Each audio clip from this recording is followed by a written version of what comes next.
Art Miller. I'm at St. Mary's Catholic Church in Simsbury, Connecticut.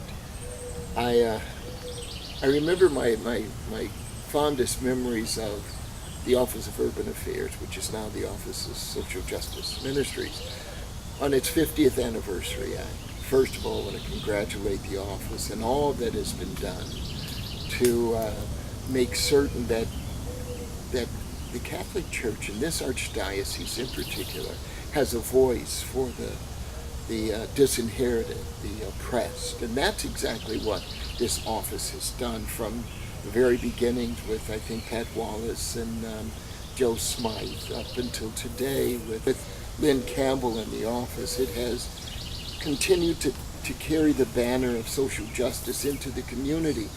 I was on the board of the office for quite a few years in the mid-2000s and enjoyed that role because I got to see the heartbeat and the sheer passion that people had as it regards the social justice, not only in our church, but most importantly and more importantly, in the community as a whole.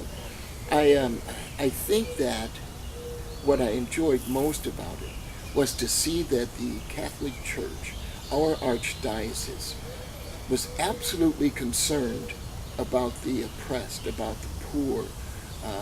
The social consciousness of our archdiocese absolutely ran through and with that office, and the people who have worked there over the years have been absolutely dedicated to that task.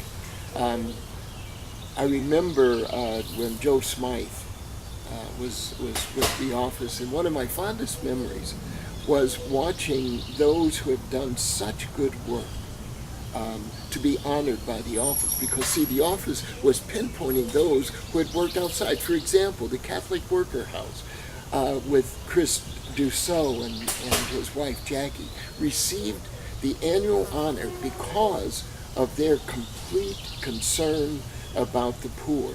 I believe the spark of my social justice ministry that I work today in the streets had a lot to do with my recognizing the church did have a voice. And when I was ordained in 2004 by Archbishop Mansell, one of the conversations he had with me as I was going into that office was never to lose the spark for social justice, and he was counting on me, along with the Office of Social Justice Ministries, to be the conscience of the church.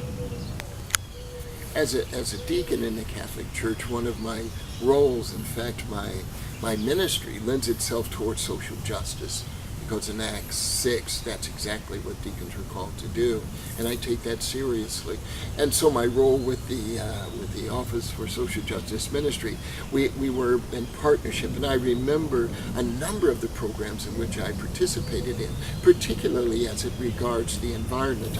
I remember that some years ago, the Archdiocese, through the Office of Social Justice Ministry, had a study done on the impact of the environment in the Black community, and how the Black community had become the dumping place for so many different places outside of that community, because it was felt that the community would not respond in voice. And so the Office of Social Justice Ministry, and with me as a part of that, I remember the pride I had, and maybe that's not a good thing to be prideful, but in this instance it was, because the office stood up, went to St. Michael's Church, which is on the north end of Hartford, and began to talk about the environmental injustice.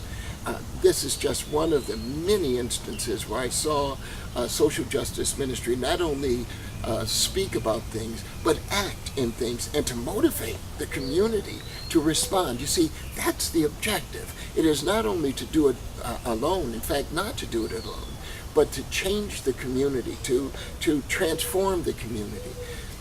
And once you've been informed, you can then be transformed. And that's what the role of the office does.